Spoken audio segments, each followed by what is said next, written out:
Welcome back to the GSMC MMA Podcast. In segment 1, we were talking about UFC 303, the possibility of Conor McGregor maybe not being there, and who could be a potential replacement for him in that event. As we go into segment 2, I do want to remind you that we do get questions and comments that come in during the show. If you want your question at the top of the list, you can go to gsmcpodcast.net, leave a tip or a donation, and that will ensure that we see that question. Again, that is gsmcpodcast.net, and it really does support the show and the network. As we head into this next segment, we are talking boxing as opposed to, that is last segment. Give me 1 second. Some days are like this, and it's not even Monday. We are talking Chael Sonnen and Anderson Silva. This is an article from Yahoo Sports, and it's got some extensive quotes from Tate. So before YouTube existed, Chael Sonnen waited for it. The ultimate practitioner awaiting his ultimate trade. All those years in the UFC, the years on the wrestling mats before that, now it seems like it was just a preamble.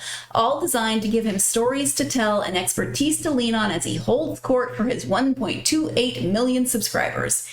Because really, what could suit this man more? His whole fight career, he barely stopped talking long enough for them to put the mouthpiece in. Sonnen was born to sit there in his custom-built studio, telling stories and cracking jokes into a camera, layering deadpan wit over surprisingly sincere asides until his audience is unsure what's real and what's just for laughs. All this is to say, a second career as a commentator and tireless content creator seems to be going incredibly well for Sonnen. So why, at 47 and with a wealth of experience as a grappler but absolutely zero fights as a boxer, would he decide to put on the big gloves and fight his old foe Anderson Silva on Saturday in São Paulo? According to Sonnen, the boxing aspect of this fight is at least partially the result of a negotiation strategy gone wrong. He says, I was dealing with Anderson and Masvidal in the same week. All of a sudden, Chael P is in high demand, which I wasn't even interested, but they weren't interested in me either. This wasn't like I was pushing people away. My phone wasn't ringing for those kinds of reasons, but all of a sudden, I get a call from Taylor over at Misfits Boxing, who wants to do a fight with Masvidal. He asked, hey, what rule set? I got Masvidal on the other line. I texted him back, let him choose. That scared him. I said, let him choose. The team Masvidal backed down. I never heard a word again. There was something about that. They backed down. Tried the same thing on Anderson. He didn't back down. He said, great, boxing rules. So here we are. Before we go any further, there's something you should know about any interview with Sonnen. His answers aren't always meant to be taken literally. They're meant, first and foremost, to entertain. Sometimes that entertainment even dovetails with the topic at hand. It can be hard to know what's supposed to be an accurate representation of the situation, and what's in there just because it sounds good. Despite a successful second career, this too is what makes Sonnen so good at the role he's crafted for himself at this stage in his life. These days, he's a professional talker. So let's get into some of those quotes. When he realized Silva wanted to fight him for what may or may not be a genuine retirement bout, Sonnen said he was flattered as well as surprised. I didn't know I mattered to him, Sonnen said. I knew that we had some moments together, but in the body of his career, he had moments with other guys. He had title fights with other guys. He had strenuous fights, and he had the media wanting his attention, and he had pay-per-views, and he had big paychecks with other guys. I didn't. I just have him. Every big moment where somebody might come up to me and pay me a compliment, it has to do with him. Whether it was a press conference or it was something said, or maybe we met it was a fight that they came to or they watched on TV. But for me, they all tied to him. I fought 51 men. People don't know about the other 50. Everything in my career does tie to Anderson. I didn't know I was special to him.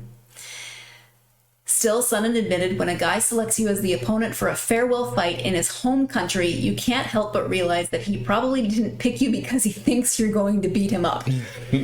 It's no secret that striking is Silva's specialty. When Sonnen became a much better striker over the course of his career, it will always be just something he did in between takedowns.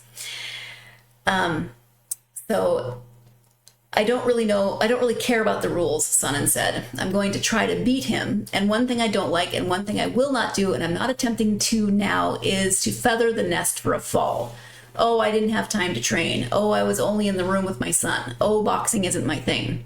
I don't care if we're doing a cook-off. It's me versus him. This is my final shot to beat the guy who I've never beaten at anything. He keeps me up at night. He haunts me. I will be devastated if I lose this fight, and I will never come to you and tell you what the rules were. I will kick him in the nuts if I have to.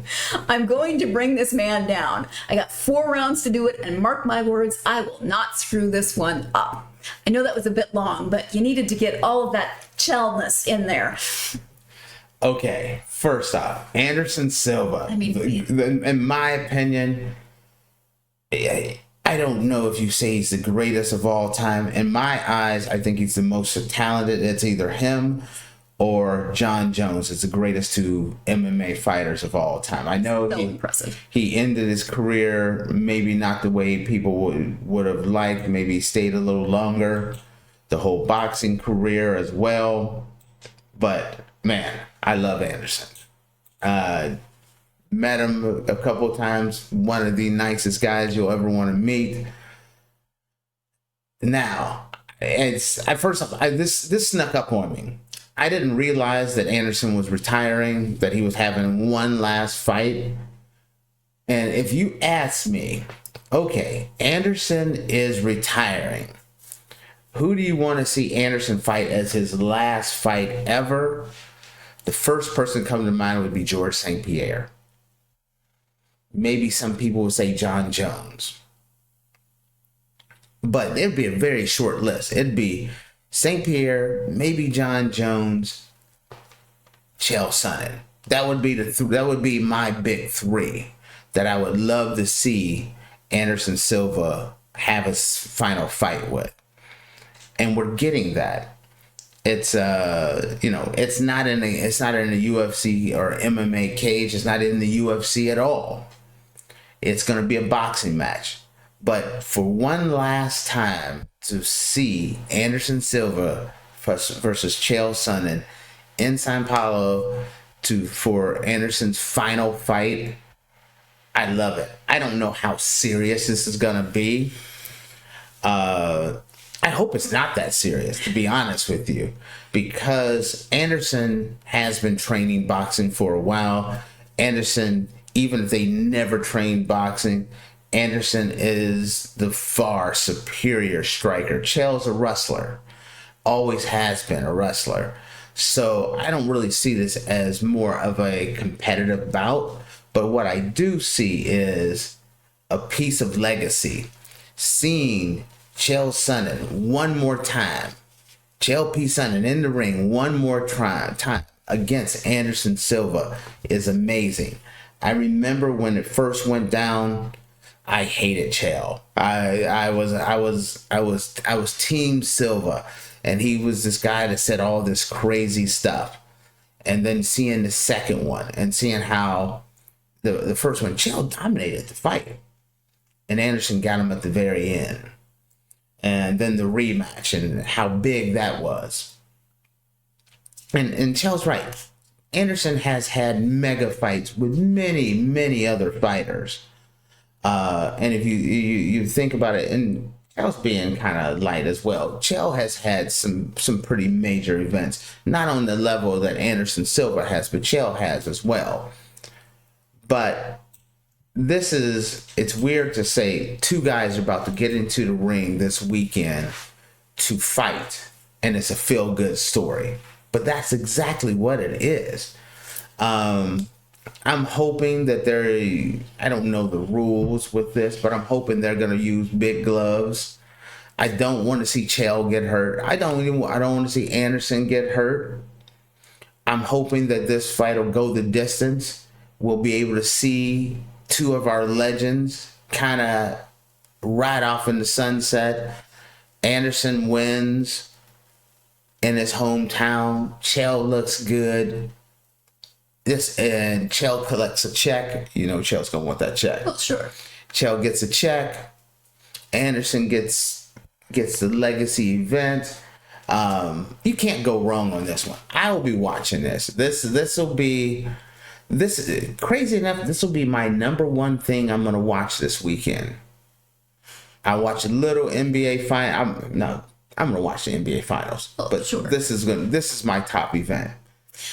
Yeah, you know, I want it to be kind of a perfect storm of a fight. I don't want it to be over in round one. I don't want it to be over in the first couple of minutes. You know, I wanted to go the distance. I want it to be competitive, but again, I don't want anybody to get hurt. I don't want it, you know, if you could tie it up with a nice little bow, I just want it to be go the distance, fun, competitive, but leaves them both in a good light and makes us I just want it to be feel good. As a matter of fact, I don't even mind if Chael actually tackles Anderson at some point in a lighthearted way. I don't want him to do what he said he was going to do, kicking him in the area. Yeah. And I love seeing the press conference and Anderson's hugging on him. Anderson's a good guy, ladies and gentlemen. Anderson is an amazing guy.